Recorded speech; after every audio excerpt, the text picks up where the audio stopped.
I never thought I'd find myself here, alone, after 25 years of marriage. On the surface, everything was perfect. We had 4 beautiful kids, a nice house, and the life most people dream about. But little did I know, everything was about to change. It started with small things. My wife, Diane, grew distant. She started working late more often, talking about projects she needed to finish. At first, I didn't give it much thought. Raising kids and maintaining a household isn't easy, right? But one day, everything clicked when I found her secret stash of lingerie that I had never seen her wear. I ignored it at first, convincing myself I was being paranoid. But that feeling wouldn't go away. Then she started locking her phone, something she had never done before, and I knew something was really wrong. The kids noticed too. They were used to their mom always being around, but lately, she'd disappear for hours, sometimes entire nights. When they asked about it, I had no answers. Hell, I didn't even know where she was half the time. But I couldn't let the kids see how broken I was inside. One night, I decided to follow her. She said she was going out with friends, but something told me to check. I got into my old Ford F-150 and followed her through town. She didn't go to any friend's house. No. Instead, she pulled up to some seedy motel just outside of town. My heart sank, and rage welled up inside me like I'd never felt before. She was meeting someone. Some guy. I couldn't see much from where I was parked, but I knew. I knew damn well what was going on in that room. And that's how it all started. That night changed everything. And nothing was ever the same after that night at the motel. I couldn't stop thinking about her in that room with him, and I couldn't look at Diane without those thoughts flooding my mind. Every time I replayed it, it felt like the knife in my chest twisted a little deeper. I hadn't confronted her yet, I didn't know how. What do you even say in a moment like that? I thought I could bottle it all up, but it was eating me alive. The kids kept asking at odd hours, "Where's Mom?" and I kept lying. "She's just working late," or "She had to run errands." They didn't believe me. Hell, I barely believed myself. At night, I'd sit alone in the living room, holding a glass of Jack Daniels, staring at nothing. The house was quiet, but my thoughts were deafening. I kept asking myself why. Why would she do this after so many years? I took care of her, of us. I loved her, damn it. Wasn't that enough? The distance between us grew like a canyon I didn't know how to cross. She didn't even seem to care. It was as if I had become invisible in my own home. The laughter, the inside jokes, the moments that made us us, all of it was gone, replaced by cold indifference. Every night, it was the same. She'd come home, lipstick smeared, hair tousled. It made me sick to my stomach. I couldn't take it anymore. The silence shattered as I slammed my drink down on the table. "Who is he, Diane?" My voice was rough, trembling with anger. Her hand was still on the doorknob, and she froze, too scared to look at me. I turned and saw Diane frozen at the door, her back to me, for what felt like hours. I could tell by the way her shoulders tightened, she wasn't going to lie. Not this time. She slowly turned around and stared at me. Silence hung between us like a noose. Finally, she muttered, cold and detached, "I don't want to talk about this right now." I slapped the arm of the chair with my fist. "Not now?" "When, Diane? After I watch you sneak out again? After yet another night spent pretending you working late while you with him?" She flinched at my words, like I had stung her, but there was no apology. No explanation. She just stood there, staring at the floor. "Do you love him?" The words slipped out before I could stop myself. My throat tightened as I waited for her answer. She finally met my eyes, and what I saw wasn't regret. It wasn't guilt. It was exhaustion. "It's not that simple." Not that simple? I laughed bitterly, the words spilling out. How is this not simple? You've been screwing another man while your family falls apart. Diane paused, her hands trembling slightly. I don't know what to say. Anger boiled inside me, and I stood up, towering over her. Say something. Anything. But she didn't. She just stood there, silent. In that moment, I knew it was over. Whatever love we had, whatever bond we shared, it was gone. All that was left was the wreckage of what once was. I thought making her confront me would bring some closure, but it didn't. Instead, it opened a floodgate of emotions I wasn't ready to cope with. Days turned into weeks, and we barely spoke. The kids could feel something was wrong in the house, but they didn't ask. They just knew. I stopped trying to fix things. I didn't care. What was the point? Diane wasn't trying to repair our marriage either. I could tell she barely saw me as she ghosted through the house. She didn't even bother hiding her late nights anymore. It was like she wanted me to know, as if this was some twisted game we were both playing. That night I was angry, and I never got over it. If anything, it got worse. I started imagining burning her things, throwing her out, confronting the guy she was seeing. But I didn't do any of it. I bottled it all up, and the rage festered, keeping me up all night. The drinking got worse too. I couldn't even sit in the same room as her without reaching for the bottle. The only thing that dulled the pain, even for a little while, was Jack Daniels, my only companion. I was drinking so much that I started missing work.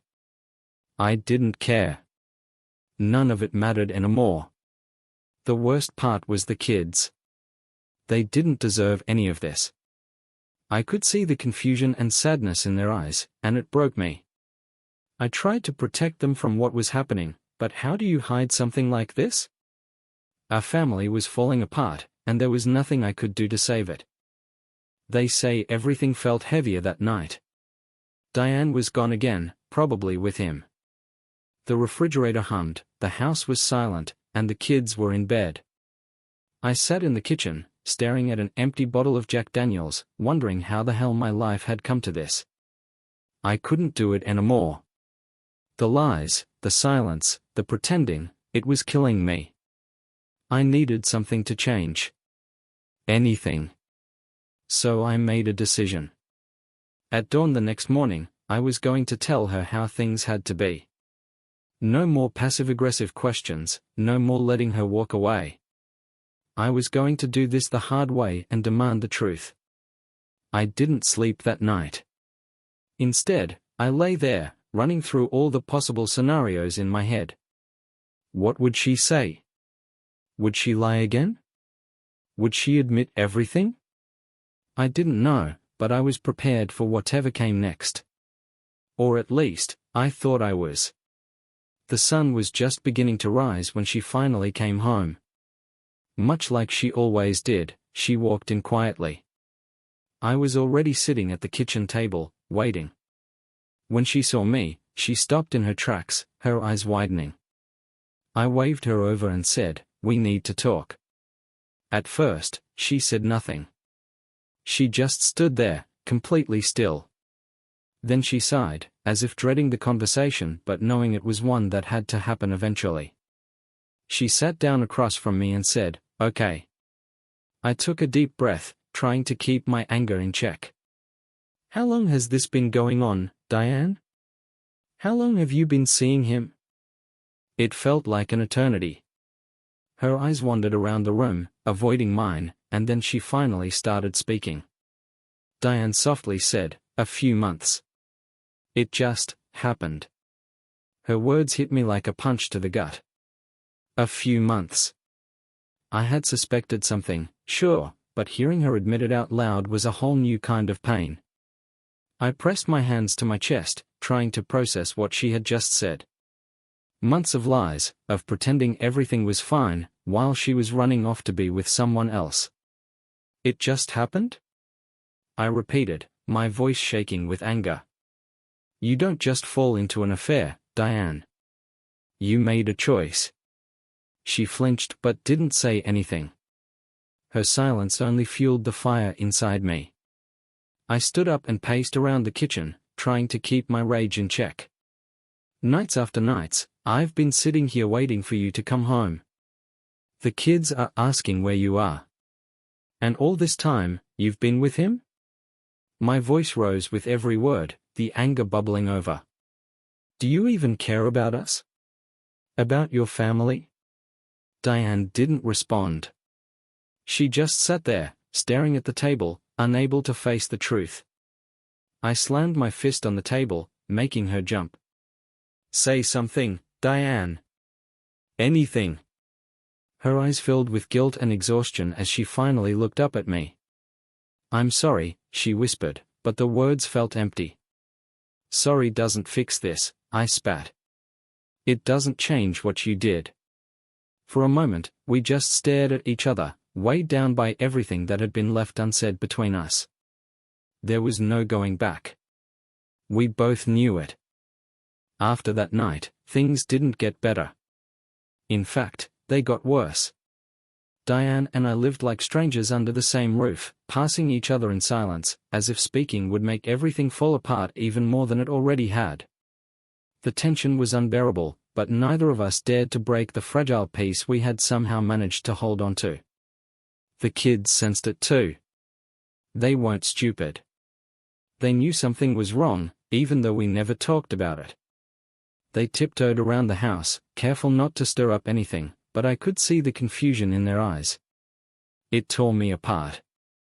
I started staying out late myself, spending more time at work or at the bar, anything to avoid coming home to that empty house, that hollow marriage. Drinking became my escape, my way of numbing the pain that gnawed at me every time I looked at her. It didn't help, though. The more I drank, the more I felt the weight of everything crushing down on me. One night, after too many drinks, I stumbled home, barely able to keep myself upright. Diane was sitting in the living room, her face lit only by the dim glow of the TV. She didn't say anything as I walked in, just glanced at me with tired eyes. I could see the disappointment, the frustration, but she didn't speak. I collapsed into the chair across from her, the room spinning. Is this it? I slurred, my voice thick with alcohol. Is this how it ends, Diane? Just silence and avoidance? She didn't respond right away. She just stared at the TV, as if she hadn't heard me, or maybe she just didn't care enough to answer. The silence was unbearable. I stared at her, hoping for some kind of response, anything, to break the deathly quiet that sat between us. But Diane didn't even look at me. She kept her eyes on the TV, her expression showing disappointment, but I didn't care enough to feel it. Are you really sure you want this? I slurred, the alcohol clouding my thoughts. Just to pretend like nothing's wrong? You know we're completely broken, right? Still, no answer. She didn't move, didn't show any reaction. The more I looked at her, the more I felt myself sinking into the pit of everything still unsaid. I wanted to scream, to shake her, to make her feel the same anger and pain that I was feeling. But I didn't. I couldn't. Instead of sinking back into the chair, I found myself dealing with the weight of the alcohol, the anger, and the disappointment all pressing down on me. She wasn't even reaching out to save me, and I was drowning in it. Maybe she didn't want to. Maybe this was how it was supposed to end. You don't even care, do you? I muttered under my breath, more to myself than to her. You don't give a damn about us, about the kids, about anything. Her eyes flickered to me for a second before turning back to the TV. She shifted slightly, the closest thing to an acknowledgement I'd gotten from her all night, but it wasn't enough. It was never going to be enough. As later, I woke up to find the house dark and quiet. I don't remember falling asleep in that chair. She was gone, retreated to the bedroom or somewhere else. It didn't matter. The emptiness inside me gnawed at me, just as it had for months. From that night on, the days started to blur together. We barely spoke, rarely, if ever. When we did, it was out of necessity. We exchanged words like strangers, detached, cold, and lifeless. There was nothing left between us but the empty shell of what used to be a marriage. I could tell every time I passed her in the house. She had checked out emotionally, physically, she was already gone. I didn't know who this woman was anymore, and I didn't care to find out. The woman I had married, the woman I had built my life with, was long gone. The kids noticed it too. They stopped asking where she was going, why she wasn't around. They stopped asking me why I drank so much. They just retreated into their own little worlds, avoiding the tension that hung over the house like a heavy fog. I started staying out later, drinking more, and avoiding home whenever I could. I wasn't working anymore, calling in sick just to sit in a bar all day, drowning in Jack Daniels and my own misery. It was easier that way, easier than facing the truth about my failed marriage. No matter how much I drank or how far I ran from the house, it didn't matter. The emptiness inside me stayed, gnawing at me, reminding me that everything I had worked so hard for was falling apart. One night, after another long drinking session, I stumbled home to a dark house. Diane wasn't there. For a moment, I thought she had left me for good, but then I saw her car parked outside. I headed into the living room and collapsed onto the couch, my head spinning from the alcohol. The silence in the house was unbearable. God, I hated it. I hated the quiet. I hated that we had both given up, that we had let everything fall apart without even trying to save it. In the course of those days, with their endless haze, a chasm began to form between Diane and me. The chasm widened and deepened, becoming impossible to bridge. We were in the same space, but we weren't really living. It was a kind of limbo, like we were waiting for something to break, but neither of us had the strength, or maybe the will, to make the first move. I thought about leaving. I thought about it enough times to know that God knew it too. Sitting in the bar, glass in hand, I'd imagine what it would be like to just walk away. To pack up my things, disappear, and start over in some faraway place, leaving the wreckage of my life behind. But then I'd remember the kids. They were the only thing holding me back, the only reason I hadn't already left everything. As much as Diane and I had destroyed each other, I couldn't destroy them too. The house had become silent and cold, full of memories of what used to be. Sometimes I'd walk from room to room, looking at old photos, trying to remember when I wasn't so numb. It felt like it had been a lifetime ago, another world, another life. I didn't know how we had gotten here, but one thing was clear, and there was no going back. Diane had completely checked out. She almost never came home anymore, and when she did, it was like she wasn't even there. Her body moved through the house, but her mind was elsewhere, with him, or wherever she went when she wasn't with us. I didn't care anymore. I had stopped caring a long time ago. One night, I was sitting alone in the living room, a bottle of Jack Daniels by my side, when Diane walked in. She didn't say anything. She didn't have to. I could see it in her eyes, this was it. She had made her decision. Her voice was soft but firm. "I think we need to talk," she said. My eyes were bloodshot from the alcohol, from the sleepless nights, from everything. I looked at her and asked, "What's left to say?" My voice was hoarse. For a moment, she hesitated, then sat down across from me, her hands trembling slightly. "I'm leaving," she whispered. Diane's words lay thick between us. I looked at her, and it all finally hit me. She was leaving. This was how it ended, after everything we had been through, after all those moments we had shared. Quiet. Empty. I should have felt something more, anger, sadness, shame, but all I felt was numb. It was as though I had known this was going to happen, it was just a matter of time. Maybe I had already made peace with it long before she said the words out loud. "When?" I asked, my voice sounding hollow. Tomorrow, she said steadily, as if she had rehearsed this moment in her head 1,000 times. I nodded, not knowing what else to say. There was nothing left to fight for. Nothing left to save. Our marriage had ended months ago, maybe even years ago, and now the final thread that had held us together was unraveling. She broke the silence again. I'll take the kids for now. At least until we figure things out. I should have fought for them, should have argued, but I couldn't. I was in no shape to care for anyone, not even myself. The drinking, the constant numbness, it had consumed me. She knew it, and I knew it too. She wasn't taking the kids to hurt me.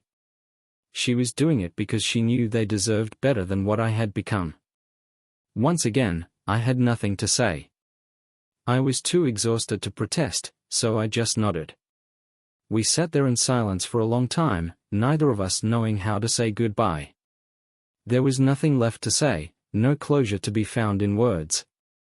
We had reached the end, and all that remained was the cold realization of that fact. Somehow, the next morning came faster than I expected. The sound of movement upstairs woke me, Diane packing. I knew it was real, but it still felt distant, like I was watching it happen to someone else.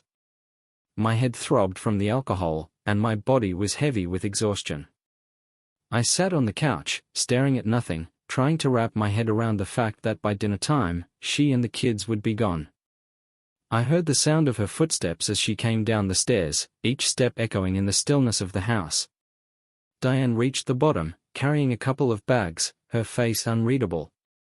I didn't try to stop her, and she didn't look at me. There was no point. She spoke softly, "The kids are ready," not meeting my eyes. I didn't trust my voice, so I just nodded. I knew that if I spoke, the knot in my throat would betray me. Slowly, I got to my feet, feeling the weight of everything pressing down on me, and followed her to the door. The kids were standing by the car, their faces tired and confused. They didn't fully understand what was happening, but they sensed that something had changed. I wanted to say something, to tell them it wasn't their fault, that I loved them, but the words wouldn't come. I just stood there, helpless. Diane helped them into the car, buckling them in without a word. Then, she turned to face me, and for a moment, we just stared at each other, the heaviness of everything unsaid hanging between us. "I'll let you know when we've settled in," she said quietly. I could only nod in response, feeling hollow inside, like everything had been stripped away. The fights were over, the words had ended, and now all that was left was the empty shell of a life that once was. After they left, the house was unbearably quiet. I hadn't realized how much the noise and chaos of the kids had kept me grounded, kept me connected to something real. Now, all of that was gone. The silence was suffocating, as if life had been drained from every corner of the house. I wandered from room to room, each one overwhelming me with memories I wasn't ready to face. The hardest part was the kids' rooms. Their toys, their clothes, small reminders of life, were left behind, a painful reminder that they were gone, perhaps forever. The thought clung to me like a shadow, but I forced myself not to dwell on it. At first, I told myself I'd use the time to get my life together, sober up, figure out what went wrong. But I didn't have the strength. The bottle was easier. Jack Daniels became the only thing that could dull the ache inside me. I'd sit on the couch, swaying back and forth, bottle in hand, waiting for something to happen, anything. But nothing ever did. Days turned into weeks. I barely left the house. I didn't work, didn't call anyone, didn't answer the phone. It felt like the world was ending, but it never did. Just more of the same. More emptiness. More silence. One afternoon, I got a text from Diane. She said the kids were adjusting, that they had settled into the new place. She didn't ask how I was doing, and I didn't ask her either. I stared at the message for what felt like ages, wondering if I should respond, but in the end, I didn't. What was there to say? Months passed, and I sank even deeper. When you're breaking up with someone you love, your days become a blur of being drunk, staring at the walls, and feeling the weight of everything you've lost. Time seemed to stand still. I was left behind, stuck in the wreckage of my own life, while the outside world moved on without me. I tried to fill the silence with the TV, but it didn't help. Nothing did. I'd fall asleep on the couch, wake up still holding the bottle, and start the cycle all over again. There was no motivation, no reason to do anything different. It was easier that way, easier to just sink into the numbness. Eventually, people stopped checking on me. The few friends I had drifted away, tired of calling someone who never answered. I couldn't blame them. Honestly, I wouldn't have wanted to deal with me either. One night, I stood in front of the bathroom mirror after too many drinks, staring at the hollow version of myself. My eyes were bloodshot, my face unshaven. I barely recognized the man looking back at me. I had become a ghost in my own skin, a shell of the person I used to be. I don't know what possessed me in that moment, but I smashed the bottle against the wall, watching it shatter into 1,000 pieces. I felt something, anger, frustration, maybe even a bit of shame. But it was real, and that was enough to jolt me awake, if only for a moment.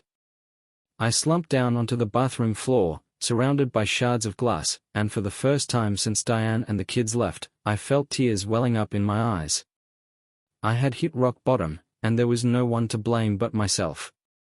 I don't remember, nor have I ever been able to remember, how long I sat on that bathroom floor, surrounded by shards of glass, unaware until then that I had created the filter through which I would sift through my own despair. I didn't try to stop the tears I hadn't let myself feel for so long, and finally, they came. I allowed myself to feel the weight of it all, everything I had lost, and my family, my marriage, whatever purpose I thought I had, until it all crumbled. And it just came crashing down, leaving me with no choice but to face it.